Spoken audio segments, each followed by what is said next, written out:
2020년 우리 교회 표어가 있는데 표어는 생명의 말씀을 밝혀라 그렇게 되어 있습니다. 우리가 영시 예배 때 같이 한번 크게 구호제창을 했는데 2020년 한 해 동안 생명의 말씀을 밝혀라 하는 이 말씀을 여러분의 마음에 새기면서 꼭 기억하고 한 해 동안 이 말씀을 붙잡고 사는 것이 중요합니다. 우리 한번 이 구호를 2020년 장석교회의 표입니다. 이걸 잘 마음에 새기기 위해서 크게 한번 따라서 하시기 바랍니다.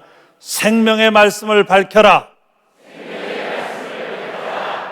별로 마음에 들지 않으시는 모양인데 왜 이렇게 소리가 작습니까? 좀 더 크게 생명의 말씀을 밝혀라. 한 번 더 생명의 말씀을 밝혀라. 이 표어는 빌립보서 2장 16절 생명의 말씀을 밝혀 나의 다름질이 헛되지 아니하고 수고도 헛되지 아니하므로 그리스도의 날에 내가 자랑할 것이 있게 하려 함이라 하는 말씀을 근거로 해서 이 표어를 제정을 했습니다. 그래서 생명의 말씀을 밝히는 삶을 살자 하는 뜻으로 2020년 장석교회의 표어로 삼은 것입니다. 자, 그런데 여기 생명의 말씀을 밝혀라는 말씀이 나오는데 이 밝히라는 말을 헬라어 원문에 보니까 에페콘테스라는 단어를 썼어요. 이 에페콘테스라는 말은 크게 두 가지 의미가 있습니다. 하나는 단단히 붙잡는다 하는 뜻이 있어요. 뭘 튼튼히 붙잡는다, 놓치지 않고 꼭 붙잡는다, 그런 의미가 그 안에 있고요. 또 하나는 드러내다, 나타낸다, 그런 의미가 그 안에 들어 있습니다. 그래서 이 에페콘테스라고 하는 이 단어 밝혀라는 이 말은 어떤 의미가 있느냐 하면 그 둘의 의미를 종합을 해서 설명한다고 하면 하나님의 말씀을 견고히 붙잡는 사람만이 하나님의 말씀을 밝히 드러낼 수 있다, 이렇게 말할 수가 있어요. 그러니까 우리가 2020년 생명의 말씀을 밝히는 사람이 되려고 하면 하나님의 말씀을 단단히 붙잡아야 돼요.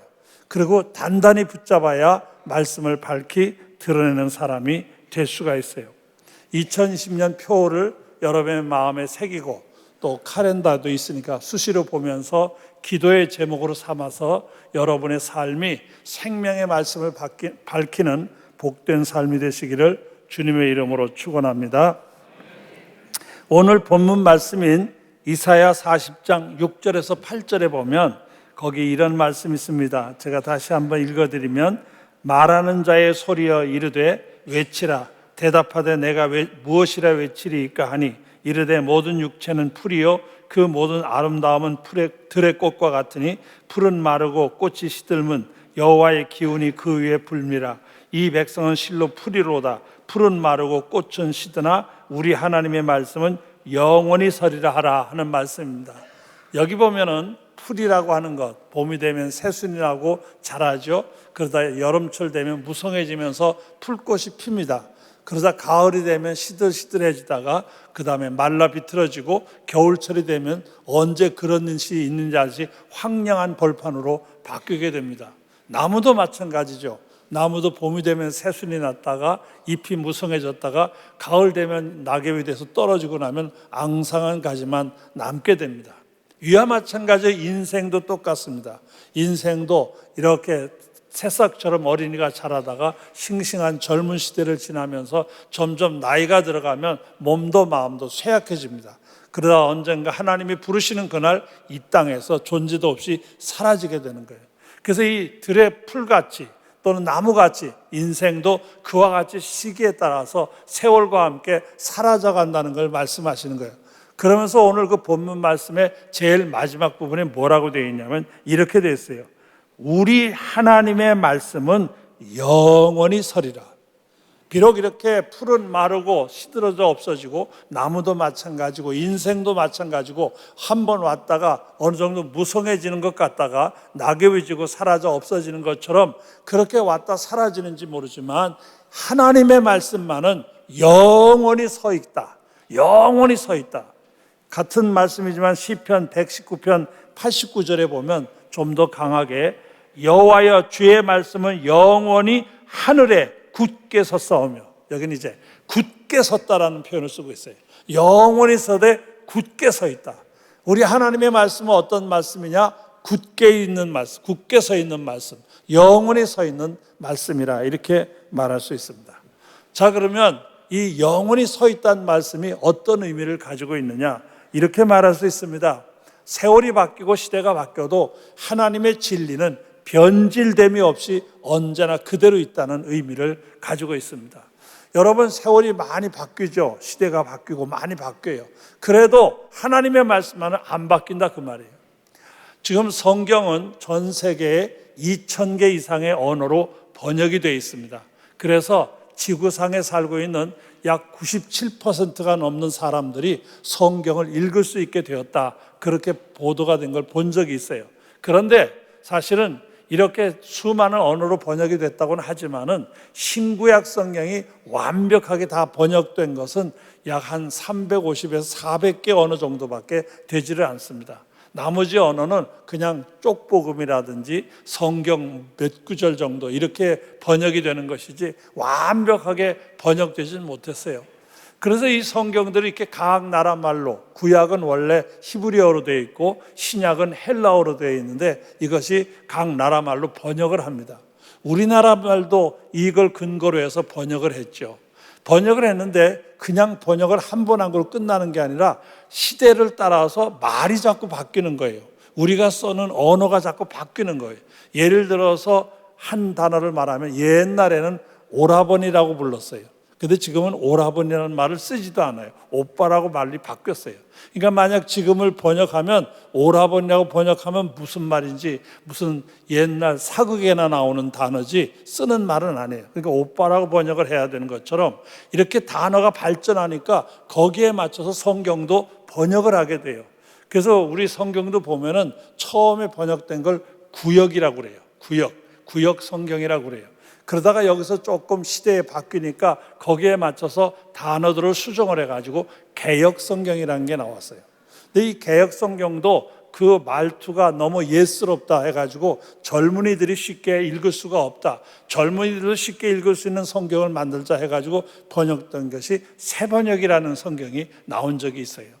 그런데 이제 그것만 가지고 우리 개신교만 그러지 말고 이왕이면 캐토릭을 믿는 사람도 성경을 제대로 읽게 돕다 해서 신구교가 합해가지고 공동번역이라는 성경을 번역을 한 적이 있습니다. 그렇지만 이 개역 성경도 시대가 바뀌니까 단어표가 자꾸 바뀌는 거예요. 단어가 바뀌는 거예요. 그래서 다시 바뀌어가지고 이 개역 성경을 다시 수정을 해서 지금 우리가 보는 건 개정개역판이라고 그래요. 개역을 개정했다 해서 개역개정판이라고 그러는데 이 성경을 저희가 가지고 있는 거예요. 그래서 이 성경이라는 말씀도 여러 번, 같은 나라 말인데도 여러 번 바뀌는 거예요. 심지어는 영어 성경 같은 경우에는 수백 가지로 번역이 됐어요. 수백 가지, 뭐 개인으로 번역한 것도 있고, 물론 우리나라도 신약 성경을 개인이 번역한 게 있긴 있지만, 그러나 이게 수백 가지로 번역이 되고 인정할 만한 것만 합쳐도 영어로 번역된 건 약 30개가 넘는다는 말을 본 적이 있어요. 이렇게 많은 변화가 오는 거예요. 그러나 이렇게 변화가 있다 하더라도 진리가 바뀌는 건 아니에요. 진리, 그 성경의 하나님의 말씀의 진 내용은 절대로 바뀔 수가 없어요. 그래서 시편 19편 9절에 여호와를 경외하는 도는 정결하여 영원까지 이르고, 영원까지 이르는 하나님의 말씀은 절대로 쉽게 그 내용을 변경할 수도 없고 변경되지도 않아요. 진리의 핵심만은 그대로 살아있는 거예요.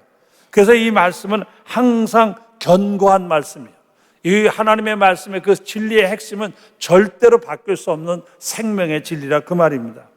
그래서 마태복음 5장 18절에 보면 예수님도 말씀하시기를 진실로 너희에게 이르노니 천지가 없어지기 전에는 율법의 1.1획도 결코 없어지지 아니하고 다 이루리라. 여기 율법이라는 단어가 나오는데 이 율법이라는 단어는 하나님의 말씀인 성경의 다른 대명사와 같은 표현이라 이렇게 볼 수가 있어요. 그래서 이 율법 하나님의 말씀은 절대로 천지가 하늘과 땅이 없어지는 수는 있어도 하나님의 말씀은 절대로 없어지지 아니한다. 영원히 서 있는 말씀이란 말은 이런 의미가 있어요. 결코 없어지지 않고 그 진리가 살아서 우리 가운데 있다는 걸 말씀하고 있습니다. 둘째로 하나님의 말씀이 영원히 서 있다는 말은 어떤 것으로도 하나님의 말씀을 무너뜨리거나 없앨 수가 없습니다. 역사를 더듬어 보면 인간들은 어리석게 하나님의 말씀을 받아들이지를 못해요. 왜냐하면 하나님의 말씀은 하나님식으로 받아들여야 되는데 인간의 생각과 인간의 판단을 가지고 하나님의 말씀을 받아들이려고 하니까 맞지가 않는 거예요. 하나님의 말씀이 어리석어 보일 때가 있고 하나님의 말씀이 허구처럼 보일 때가 있고 하나님의 말씀이 쓸데없는 것처럼 받아들이는 거예요. 그래서 이 하나님의 말씀은 필요 없는 말씀이다. 이런 말씀 필요 없다라고 생각해서 하나님의 말씀을 없애려고 하는 일들이 많이 있었습니다. 성경에 보면 에레미야 36장에 보면 에레미야가 하나님의 말씀을 받아 적어서 그 당시 왕 앞에서 그 말씀을 봉독하게 하는 거예요. 근데 에레미야 36장 23절에 보면 거기 이런 구절이 나와요. 여후디가 선호 쪽을 낭독하면 왕이 면도칼로 그것을 연하여 베어 화롯불에 던져서 두루마리를 모두 태웠더라. 하나님의 말씀이 기록되어 있는데 이 말씀을 들으면서 왕이 기분이 나쁜 거예요. 야, 이거 필요 없다. 그래서 말씀 읽자마자 그 읽은 만큼 잘라가지고 마침 앞에 있는 화로에다 던져서 이 성경 말씀을 태워버렸단 말이에요. 아마 인류 역사상 최초 성경 방화 사건일 거예요. 그러니까 이 성경을 태우는 거예요. 이때부터 인간들은 하나님의 말씀을 받아들이기가 어려운 거예요. 자기 머리에 안 맞으니까, 자기 경험에 안 맞으니까 안 받아들이려고 하는 거예요. 그래서 이 하나님의 말씀이 필요 없다고 생각해서 어느 기록에 보니까 켈서스라는 사람은 재능을 가지고 하나님의 말씀이 필요 없다는 걸 증거하려고 했지만 실패했고, 또 포피피라는 사람은 자기의 교묘한 철학을 가지고 하나님의 말씀이 허구라고 증명하려고 했지만 안 됐고, 또 루시엔이라는 사람은 풍자 작가인데 이 풍자로서 하나님의 말씀을 허구라고 증명하려고 했다 실패했다라는 기록이 있어요. 뿐만 아니라 로마 시대 황제 가운데 하나인 디오클레시안이라는 황제는 도대체 이 하나님의 말씀을 그냥 둘 수가 없다고 생각해서 전 자기 지배하에 있는 나라에다가 공포하기를 하나님의 말씀 다 없애라, 완전히 없애라. 그리고 기독교인들을 심하게 박해를 했습니다. 많은 순교자가 생겼죠. 심지어는 기둥에다 묶어놓고 불을 질러서 생으로 태우기도 했습니다. 어떤 기록에 보니까 큰 운동장 뺑 둘러에다가 기둥을 세우고 거기다 기독교인들을 묶어놓고 불을 질러요. 그러면 타요. 타는 그 안에 그 불빛의 그 안에서 자기네끼리 잔치를 했다. 그런 기록도 있더라고요. 초대교회 순교사 가운데 그런 이야기가 나와요. 하여간 이 디오클레시안이 이렇게 자기의 권력을 가지고 하나님의 말씀을 전체 없애고 기독교인들을 박해하고 그래도 안 없어지는 거예요. 심지어는 성경이라는 책을 가지고 있기만 해도 그 사람을 잡아 죽이라고까지 했었어요. 그러나 이것도 헛된 일이었습니다. 인간의 철학, 인간의 학문, 인간의 이성, 인간의 관계, 인간의 폭력, 인간의 야수성, 모든 것을 동원해서 하나님의 말씀을 꺾으려고 하고 하나님의 말씀을 제거하고 하나님의 말씀을 이 땅에서 완전히 없애려고 하는 시도들이 있었지만 아무 소용이 없었어요. 계속 하나님의 말씀은 견고히 서 있는, 영원히 서 있는 생명의 말씀, 은혜의 말씀, 능력의 말씀인 줄 믿습니다. 할렐루야. 한 250년 전 가까이에 불란서에 볼테르라는 철학자가 있었어요. 아마 철학을 공부하시는 분이나 책을 좀 읽으신 분은 볼테르라는 이름을 아마 한 번쯤 들어보셨을 거예요. 이 볼테르라는 철학자가 성경을 보니까 너무 이게 마음에 안 드는 거예요. 논리적으로 맞지도 않고 이건 허구에다가 이건 쓸데없는 책이라는 생각이 들었어요.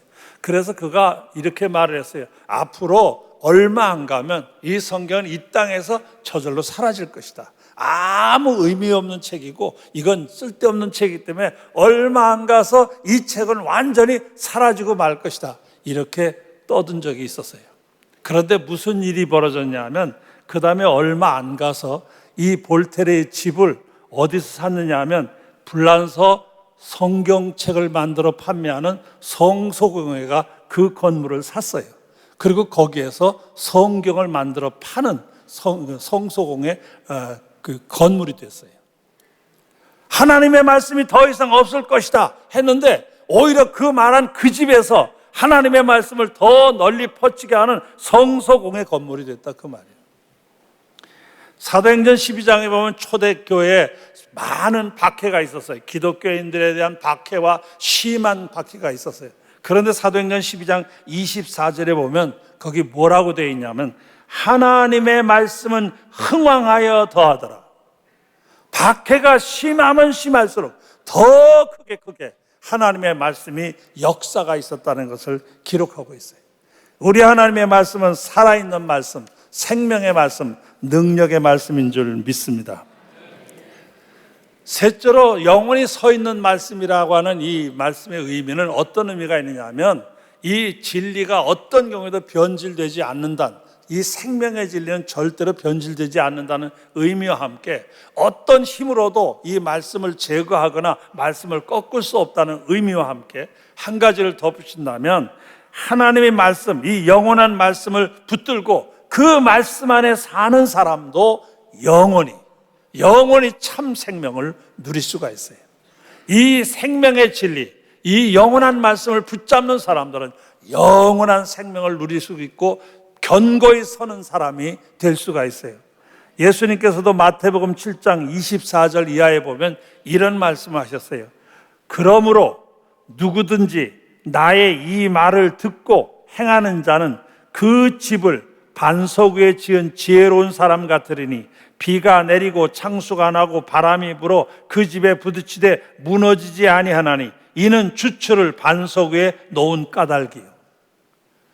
주님의 말씀, 이 하나님의 말씀을 듣고 그 말씀대로 사는 사람은 어떤 사람이냐? 기초를 든든히 한, 기초가 아주 단단한 반석 위에다가 집을 지은 사람 같다, 그 말이에요. 우리 장석교회도 상당히 기초를 잘한 건물이에요.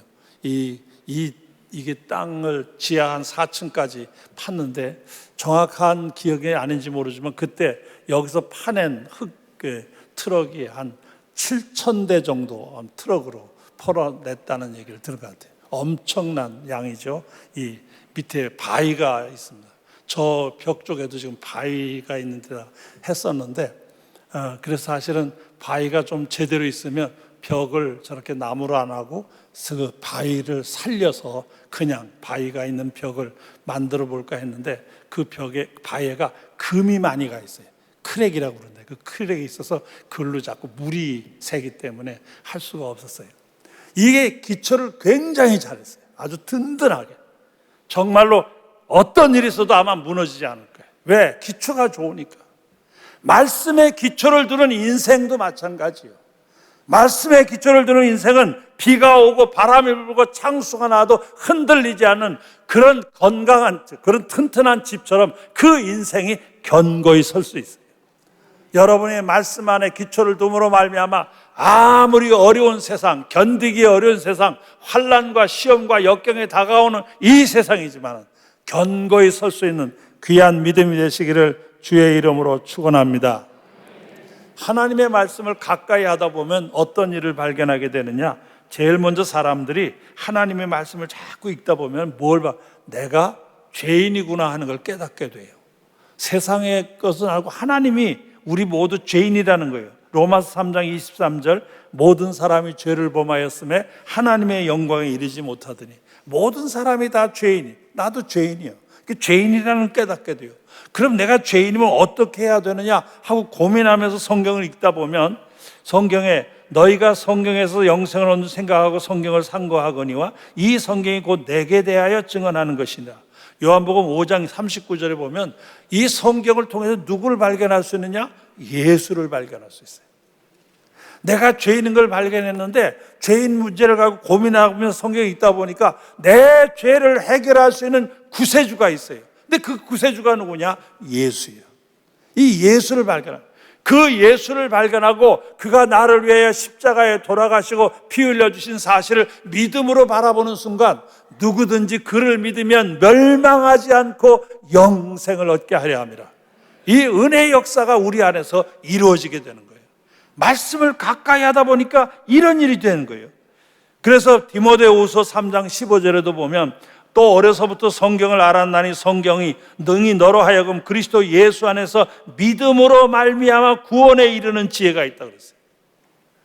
예수를 믿음으로 말미암아 구원에 이르는 지혜가 바로 하나님의 말씀을 통해서 이루어지는 거예요.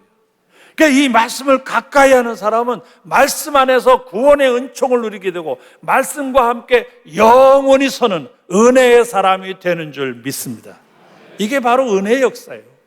그래서 생명의 말씀을 밝히는 삶이라고 하는 것은 이렇게 말씀을 가까이 함으로 말미암아 영원히 서 있는 그 말씀 안에서 자기를 바로 세워가는 것이라고 말할 수가 있어요. 어떤 분이 2차 대전의 영웅이라고 할 수 있고 우리나라 6.25 때도 인천 상륙작전에 큰 공을 세운 메가더라는 장군이 있어요. 여러분도 아마 이 이름은 다 아실 겁니다. 이 메가더 장군을 찾아가서 여러 가지 신앙적인 이야기를 담소를 나누게 됐어요. 그때 메가더 장군이 자기 옆에 있던 성경책을 보여주면서 이렇게 말을 했습니다. 나는 평생에 단 하루도 이 성경을 읽지 않고는 잠자리에 들어본 일이 없습니다. 단 하루도 성경을 읽지 않고는 잠자리에 들어가 본 적 없다. 말씀을 간고히 붙잡은 사람이에요. 하루도 빠짐없이 성경을 읽었고, 그래서 그 포탄이 날아오는 전쟁터에서도, 그 전쟁터 막사 속에서도 언제나 하나님의 말씀을 가까이 하고 말씀에 서서 보니까 그가 견고히 설 수 있는, 영원히 서는 말씀과 함께 영원히 설 수 있는 삶을 누리게 된 거예요. 하나님의 말씀을 가까이 한다는 게 이렇게 중요한 거예요. 지난 일주일 동안 우리 교회에서는 특별 새벽 기도를 했어요. 여기 계신 분들 가운데 안 나오신 분들도 많지만 나오신 분도 많아요. 제가 보기에 상당히 많은 분들이 아주 멀리서, 어떤 분은 차를 타고 거의 1시간 반 좀 더 걸린다고 얘기를 하더라고요. 그 먼 거리에서도 빠짐없이 참석해서 같이 은혜를 받았어요. 근데 그 새벽 기도 때 우리가 구호가 있었습니다. 그 구호가 여러 개가 있는데 그 중에 하나가 뭐냐면 새해는 더 말씀 읽고 살자라는 구호가 있었어요. 새해는 더 말씀 읽고 살자. 이 더라는 단어를 왜 넣냐 하면 지난해하고는 다르게 살자, 그 말입니다. 2019년에 산 거하고 똑같이 살려고 하지 말고 2020년엔 좀 다르게 살자. 좀 다르게 살자. 신앙 좀 다르게 믿자. 말씀을 좀 더 다르게 대하자. 그런 구호예요. 좀 더 어떻게 더 말씀을 가까이 해야 되지 않느냐, 그런 의미에서 2020년 새해는 더 말씀 읽고 살자, 이렇게 구호를 한 거예요. 여러분, 이 말씀을 더 가까이 해야 돼요. 제가 그저께인가 제 친구 목사님 한 분을 만났어요. 이런 얘기 저에게 하는데, 저하고 같은 해 은퇴하신 목사님이에요. 근데 그 목사님이 목사, 나는 이거 은퇴하고 나서 내가 뭘 할까 하다가 하나님 앞에 서는 그날 참 부끄러울 것 같은 생각이 들어서 뭘 할까 기도하는 중에 자기는 성경을 많이 읽기로 결심했대요. 그래서 평균 하루에 50장씩을 매일 읽었대요, 매일. 그래서 지금 은퇴한 지 지금 9년째 저하고 같으니까 들어가는데, 그분이 말하기를 은퇴해서 지금까지 63독을 했대요. 63독을 했는데 지금도 꾸준히 성경을 읽는다, 그렇게 말씀하더라고요. 저도 크게 충격을 받았어요. 저 나름대로 저도 성경을 꽤 읽는다고 했는데 그분처럼 그렇게는 못하고 있는 것 같아요. 저도 말씀을 많이 읽으려고 애를 써요. 그래서 제가 은퇴하면 저는 그렇게는 못하지만 1년에 9번을 읽으려고 노력을 했어요. 한 2년 정도는 9번을 한 것 같아요. 근데 9번 읽는데 마지막에 이제 그 밀린 거를 어쩌다 중간에 또 딴짓 하다가 하루 빼먹거나 하면 그걸 채워야 되니까 연말에 가면 무척 바빠요. 밤잠도 못 자고 막 새벽에도 일어나야 되고, 그 9번 채우려니까. 그러다 보니까 두 번째인가는 12월 달 월초부터 그냥 계속 아침에 코피가 나오는 거예요. 계속 코피를 쏟다 보니까 이거 안 되겠어요. 이거 늙어서 내가 주책인가, 줄이자. 그래서 지금 그 다음에 7독으로 바꿨어요. 그래서 해마다 7독은 지난해까지 잘 했는데, 제가 칠독을 읽다 보니까 느끼는 게 있어요. 늘 읽다 보니까 그냥 그 말이 그 말 같아요. 그래서 그냥 생각 없이 넘어가는 것 같아요. 읽기는 읽어요. 근데 숫자를 채우기 위해서 읽는 것 같아요. 의미를 못 찾아요. 하나님이 내게 주시는 말씀을 잘 못 찾는 것 같아요. 그래서 성경을 바꾸기 시작했어요. 해마다 새 성경책을 갖다 놓고 성경 줄 치는 걸 가지고 해마다 줄을 치면서 이 성경을 읽기 시작했어요.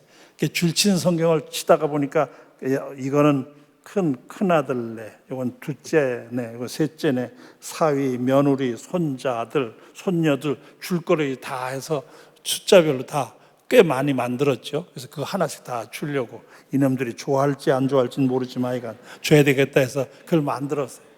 근데 그것도 또 그렇게 줄치는 것도 하도 여러 해 하다 보니까 뭘 느끼게 되냐면 별로 줄치지 않을 만한 데는 그냥 확 넘어가 버려요.